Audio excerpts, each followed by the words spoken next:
for the last couple of weeks, Tammy and I's Tuesdays and Thursdays have been filled with basketball.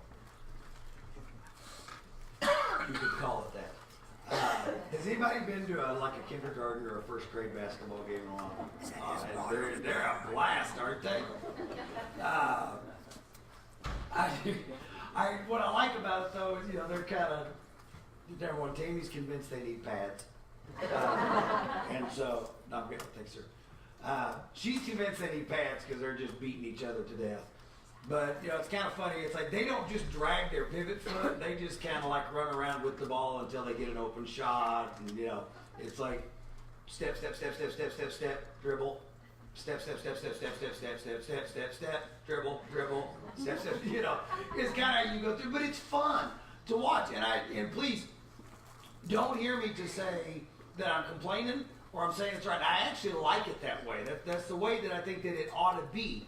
Because what's happening is the kids are learning how to play basketball. They're learning the rules. They're learning how the game goes. And the thing is, if you were to look at it, you don't find, I think it's interesting that the same officials that call a game, a bunch of kindergarten or first graders are oftentimes the same officials that would be calling a 5th and 6th grade or a junior high or even a high school game. Okay? But they obviously do not call them in the same way. I mean, I don't envy them at all. Tammy has said it many times. I don't know how in the world you call a game like that. Because you're letting them get away with so much. What's too much? What's not enough? And so the reason I bring this up, though, is because, and the reason I said this is the way I think it ought to be. Number one, it's fun to watch. Two, the kids are learning the game.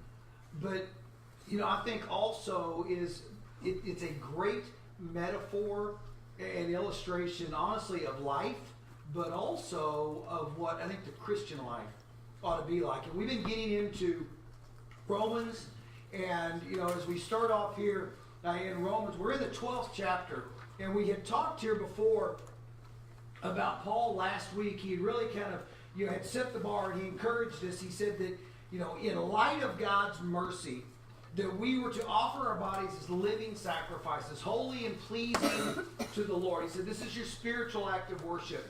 And that really was kind of laying out the groundwork. And I said it here, from the 12th chapter on, what we're going to be doing is talking about application. Paul has given us doctrine. He has given us theology beforehand. But all of that is nothing but head knowledge if we don't learn how to apply it into our lives. It's not enough to just know what it says. We've got to find ways to apply it into our life. And this is where, this is where, kindergarten and first grade basketball really comes in to applying this passage. And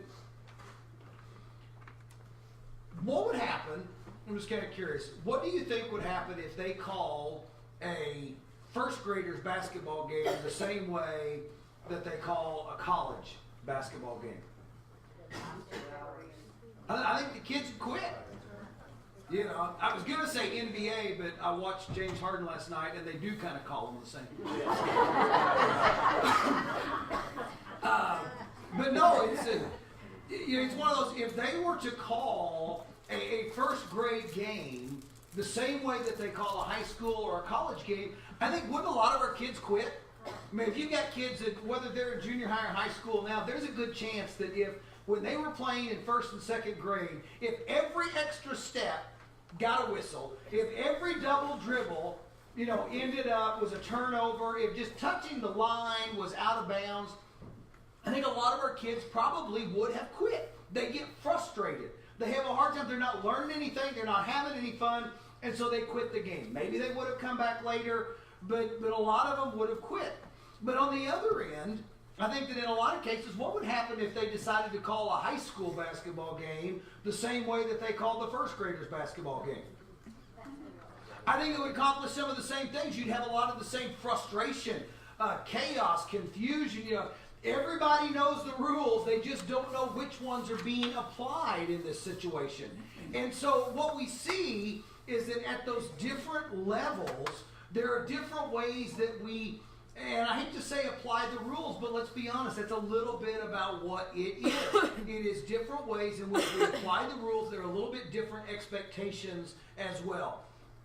So kind of with that in mind, I want to read a passage here, and then we're gonna kind of come back and talk about it, okay?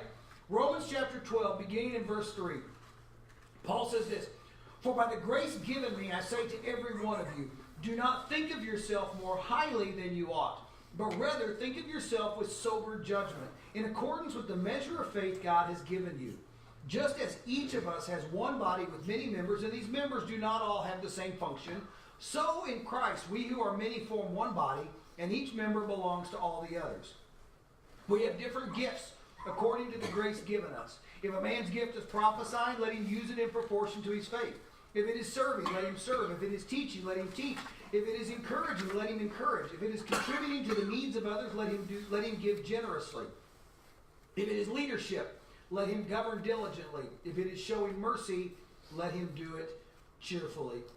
And here's where we start talking about application, because what we're going to find is later on in this section, not just in chapter 12, but meaning later on in this last part of Romans, we're going to see Paul. He is really going to dig in and give us some very practical applications, and he's going to deal with a lot of what we're talking about here. But I think first off, before we spend so much time focusing on how we do this, I want us to talk a little bit more about the way in which Paul wants us to do it. And here's what I mean. He'd gone through in chapter 12, verses 1 and 2, and said that we were to do what? That we were to offer our bodies as living sacrifices, that we're offered up our bodies, our minds, and our will to God as living sacrifices. And so he's told us what the end result looks like. But now he has come back, and we're starting to work into application. And I think it's key that he then starts this here. And this goes back to that illustration of calling a first grade basketball game and a high school basketball game. Because many of us, when we come into it, we're in first grade. We're in kindergarten. All we're trying to do is figure out which goal we're supposed to be shooting at. Man, I'm sorry, I don't know if your coach does this or not. Ours says, hey, do we not have to switch sides at halftime? Why? Have you ever watched kids turn around and run the wrong way? Because they're used to shooting at one basket, and then you turn around halftime and you go, by the way, now you're going the other direction, and it just throws them off completely. That is not the goal of the game at this point. It's to teach them how to play the game. And it's really where I think Paul is talking about at this point when he says rather, and I listen, because I want to kind of expand on this. He tells us not to think too highly of ourselves. Please understand, he also does not say to think too poorly of yourself. Okay? Instead, he says, rather think of yourself with sober judgment in accordance with the measure of faith God has given you. You know, as you watch, and I know we've got some that are officials, what you will find, and coaches as well, when kids, as they're growing up and they're playing, whether it's basketball, soccer, baseball, whatever, as they're going through when they do things, do you find the officials, the umpires, the refs talking to the kids and telling them, this is why we called this. This is why this is a foul. This is why this was a penalty. Why do they do that? Because the goal is to teach them. Because you want them to understand why that is. Because in the beginning, the rules haven't changed. I mean, the rules of basketball are the rules of basketball. An extra step is traveling. Picking up your pivot foot is traveling. Double dribble, triple dribble, they're the same thing. Okay, they're a turnover. And so, but we don't apply it that way, but as they go along, we teach them, and we want them to grow and to get better at it.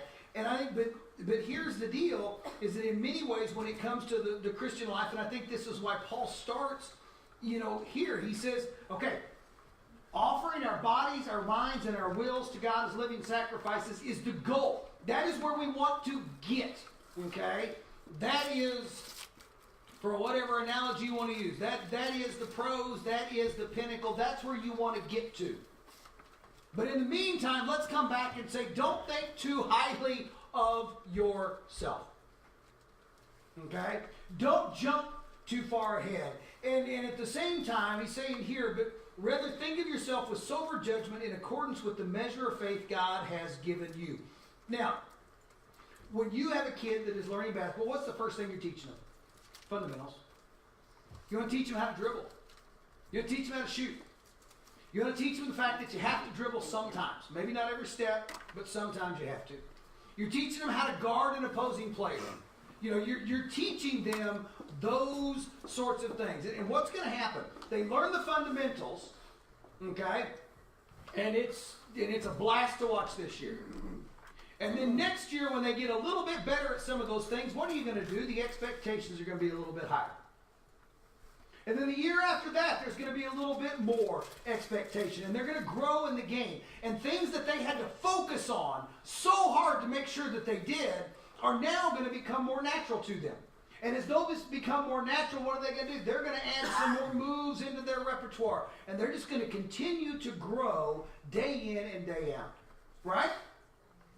So the question is, why do we accept that, understand that, embrace that when it comes to kids basketball, but when it comes to the Christian walk, we can't understand that?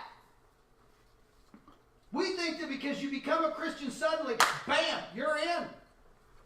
You ought to be right there on the same level. We all ought to be in the same place. You ever notice that? We accept it in every other arena of life. Every other arena of life, that is the expectation, is that you're going to grow, that you're going to learn, that we're going to start you off basic, that this year they're learning how to dribble, next year they're learning how to dribble with their head looking down the court, next year after that they're learning how to actually shoot a layup, and it goes on and on and on, and they get better and better. And every year there are more expectations, and the rules are enforced in a stricter manner until you get to the point that they are playing according to the rules that everybody else is, and there's no gray area. Okay?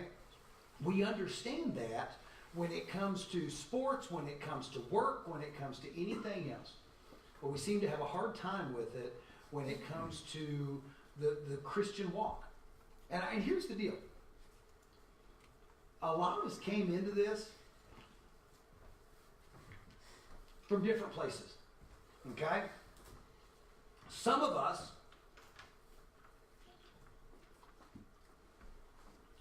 came from Christian homes. Okay? We had Christian mom and dads. We knew how to pray. We knew you prayed before the meal. We knew going to church. We had an idea in our head of what Christianity looked like. Okay? Some of us didn't.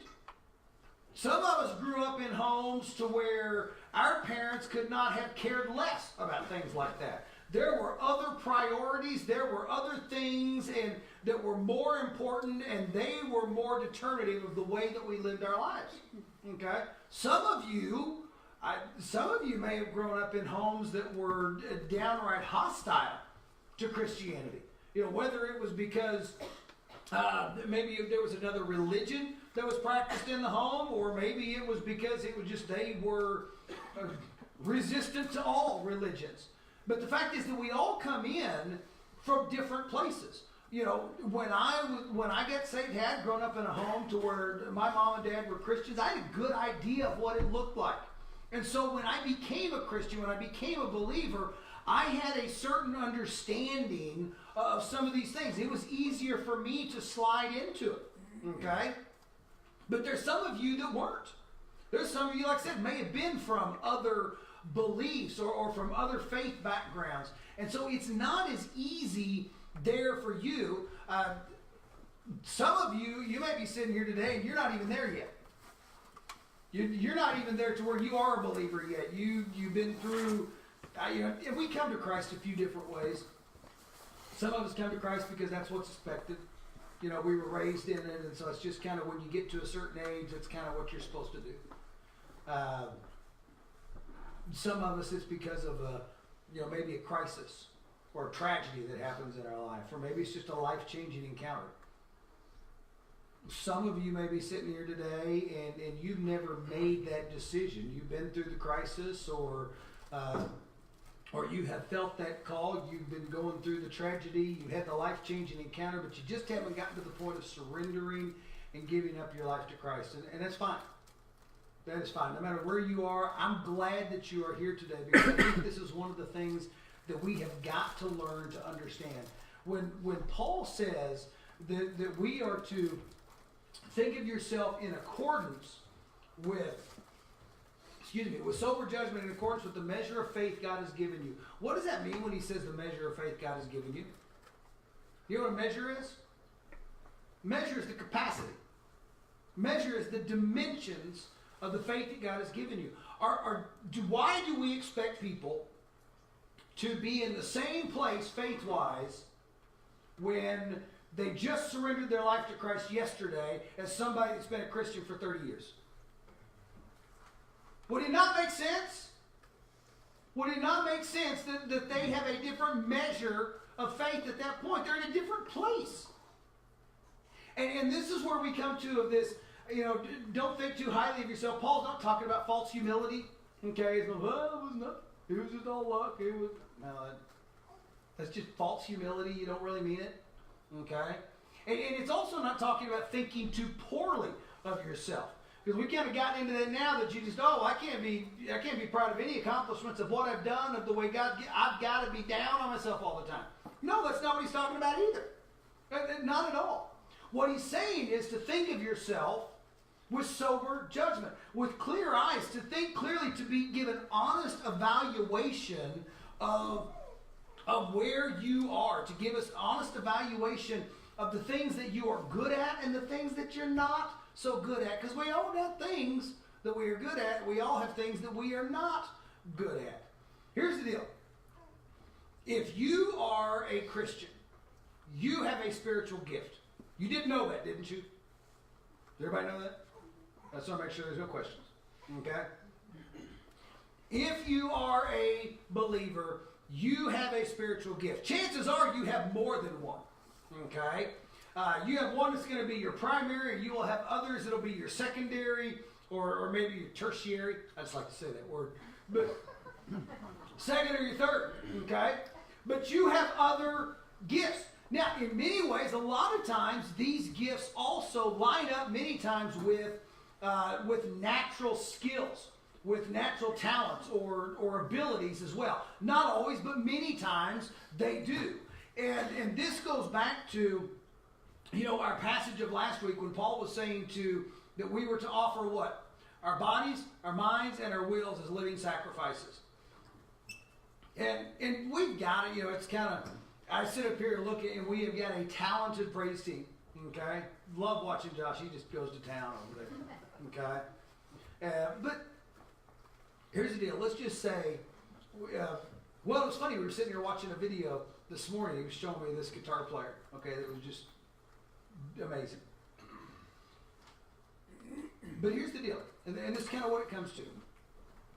Is when God says to offer our bodies, our minds, and our wills as living sacrifices, that we're to give them up to Him. I think it's a really great example, because the fact is that you can be an amazing musician, you can be an amazing singer, you can play anything, sing anything, whatever it is. Okay? The question is, what are you going to do with it? Because you can either be conformed to the ways of the world, which means you're going to do what? You're going to use it to make a name for yourself. You're going to use it to make money for yourself. You're going to use it to make yourself be seen by more people. See, but that's not surrendering your body, your mind, and your will to God. Okay? What it is when you are then willing to use your gift, your talents, and your abilities to bring glory to God instead of glory to yourself. When you're using it to bless God, when you're using it to bless others instead of just to enrich yourself. You're not any less talented. That's not the case. It is simply where you have chosen to use that talent, because one person sees that talent as something that was given for them, and the other one understands that it is a gift from God that was given for them to bless God, to use it in His ministry and to further His kingdom. That is surrendering your body, your mind, and your will to God. Okay? But it always looks, it looks different to so many of us. And I love this when Paul He says here that we are to think of yourself with sober judgment in accordance with the measure of faith that God has given you. And then he runs through some of the talents, the gifts. Understand, this is not a complete list of the spiritual gifts that he's laying out. This is just a few, and he's trying to make a point. But I love it as he's going through there. He talks about those that are. He talks about preaching. He talks about serving. He talks about encouraging, generosity, leadership, everything else. But when he talks about preaching, this is kind of a key point. Do you notice Paul doesn't compare anybody to him? He doesn't say, if somebody has the gift of prophecy, let him use it like I do. If somebody has the gift of prophecy, let him use it in the same way that I do. No, what's he say? Let him use it according to his faith, according to the provision. I lost that word completely. Starts with a P. Proportion. Thank you so much. I don't know why I went out. You're like, gone. He doesn't say in comparison to me. And here's my point. Don't we have a bad habit of doing that? Yes. We project our skills, our gifts, our serving, our methods, we project it onto others. And we expect that if they're going to serve, they ought to be able to serve just as good as we have. If they're going to preach, they ought to be able to preach exactly as we do. If they're going to lead, they ought to be able to lead exactly as we do. They ought to do it in the same way. And there's no learning curve to it. By golly, you become a Christian, God gifted you, you get in there now and do it. And that's the way it ought to be. Don't we? Let's be honest for just a second. That's what we expect. But has anybody ever hired somebody? So you hire somebody, you bring them in. What do? Teach them. You train them, don't you? And then what do? You let them work. Do you expect that they will never ever make a mistake and they're going to be exactly where you are from the moment they begin? No, you know they're going to make mistakes. You know they're going to mess up. You know that there are times when they're not going to do it as well as it may have been done by somebody before. But you're good with that. Why? Because they're learning. Because they're new. When you promote somebody, you know that you promote them up. And when you do, we used to always call it in sales that you're promoted to the next level of incompetence. Meaning you get promoted, you figure out, oh, wow, I got a lot to learn. You start learning it, you figure it out. But for that first little bit, depending on what you're promoted to, it may be for 6 weeks, it may be for 6 months, you feel like you are swimming in the deep end of the pool trying to figure it out. And then all of a sudden you're like, okay, I got this. And the good thing that happens is that then based upon that, you get promoted to another level of incompetence at some point. And you continue to grow. And this goes back to exactly what we were talking about on the basketball. Every year, those kids are going to learn more skills. Every year, they're going to be held to higher standards. Okay? And it doesn't matter when we're talking about these gifts. This isn't just about preaching. This is about, not just about teaching. This comes to people that do organizing. This is people that do, whether it is serving, whether it is leading, anything that we do.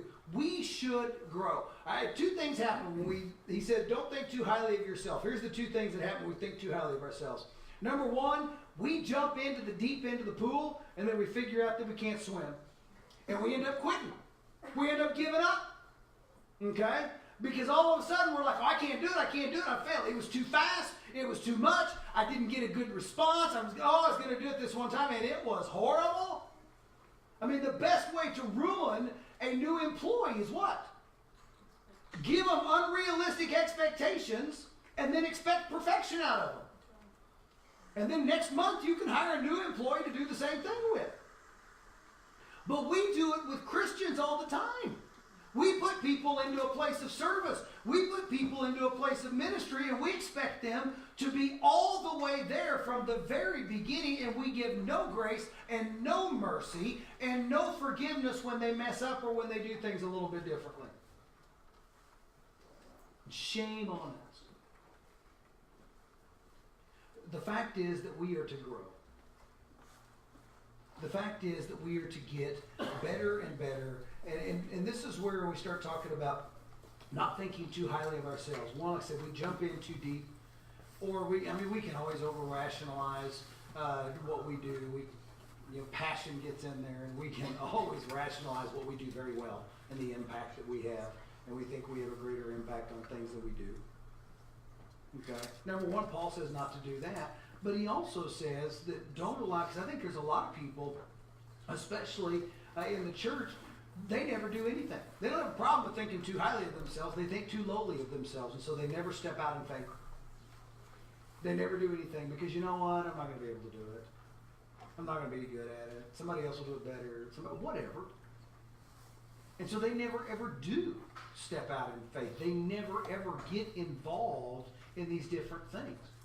And once again, that's shame on us, because as Christians, when we come in, there is a time when we are to be focused. Paul talks about pure spiritual milk. This is fundamentals.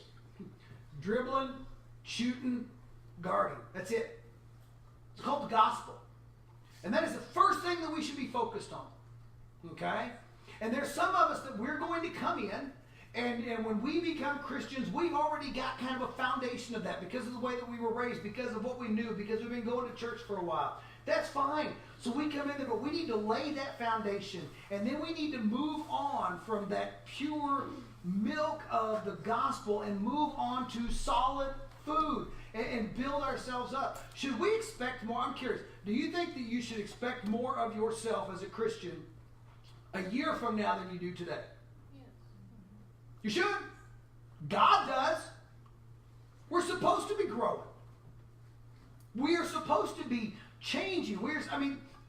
You're going to come to a point.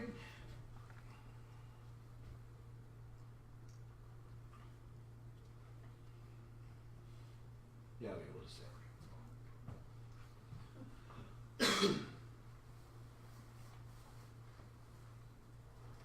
I have seen too many times to where people come, they start coming to church, they surrender their life to Christ, they start trying to make some of those changes, and immediately we start wondering, how in the world can they still watch R-rated movies? How can they still work in that bar? How can they still wear those clothes? How can they this? We're going to really get into this more. Paul is going to when it comes to application. But the thing is that you and I need to start understanding that this Christian walk is just like a first grader learning basketball. And I'm sorry, I'm not trying to simplify it. Well, I am trying to simplify things. I'm not trying to oversimplify it. But we need to understand that, because we don't. And what happens? We become legalistic, don't we? Because Christians don't smoke, do they? Oops. We go through all of this, that we've got all of those things that we know the Christians don't do. And so as soon as you become a Christian, we expect that that's going to be stopped. We expect that that's all going to change. Good example. This was, and I don't really, I have a hard time saying his name, but Justin Bieber.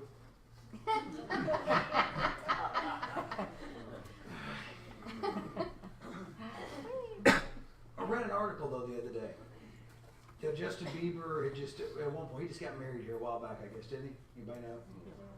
Yeah. Okay. See, I didn't. I'm just telling.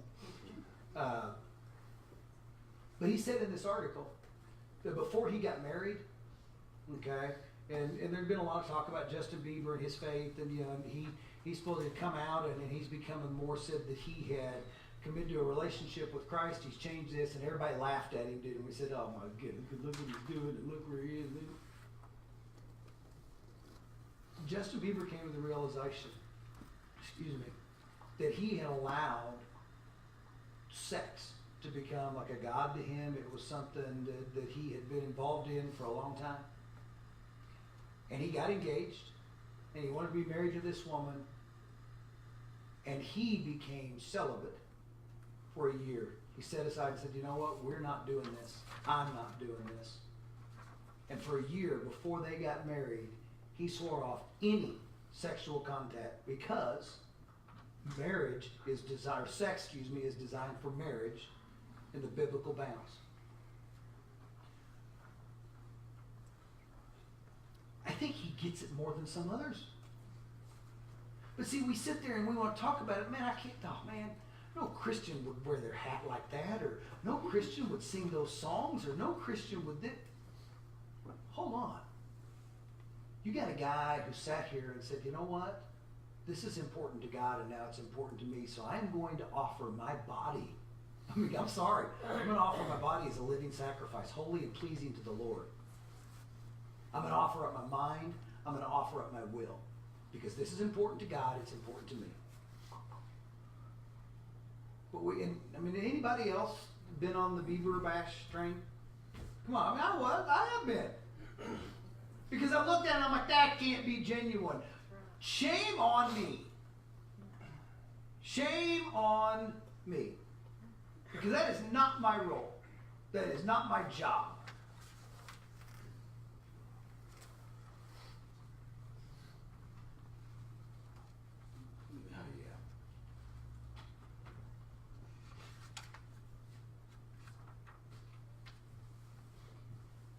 It is time for you and I to learn that the Christian walk is designed to be a process and a progression. And we're all going to be at different points.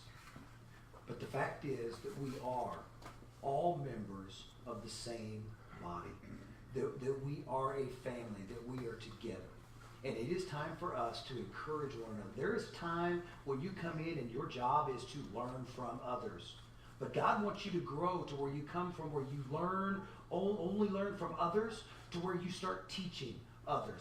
There is a time in your faith when you need to be focused upon doing nothing but being a better disciple. And then there is a point where you need to transition, that you're working to become a better disciple, but your goal is to make disciples. Your life is going to change. And that's the way it should be. There's going to come a time when places you used to go, you don't feel comfortable going to anymore. Movies you used to watch, you don't feel comfortable watching anymore. Things you used to say, you don't feel comfortable saying anymore. And that's okay, because that's what he's asking from us. That's what he's calling us to. Day in and day out, to get better at drawing closer and closer to Christ. And as we learn those fundamentals, we are going to grow, and those fundamentals are going to become more and more natural. We're going to get to a point that we don't have to think about what we're doing. You don't have to put on your calendar prayer time. Prayer time just becomes part of what you do. You don't have to put on your calendar, time to read your Bible, because you just want to do it. That is that natural process. That is that natural progression that is going to happen. But you and I need to understand, first off, we're going to go through that. Quit expecting too much of ourselves. Quit thinking too much of ourselves. The second thing is that we got to be willing to look around and understand that there are people that are in this room, there are people that we run into that call themselves Christians. They're struggling with the same thing that we were struggling with 5 months, 5 years ago. They are dealing with the same issues, the same temptations that we may be dealing with now, or things that we have gone through before. And we need to understand that. We need to realize that. And instead of looking at them and saying, oh, they must not really be a Christian, we need to come along and say, can I help you in this walk of faith? That's what we are called to do. That is what Paul is talking about. And that is what it is to live a life of sober judgment, honestly evaluating what we're good at, what we're not good at. Trying to grow in the areas that we are short, but at the same time taking the areas that we are gifted, that we are talented, and using those to bring others along so that the body of Christ will do what? Will grow, will be strengthened.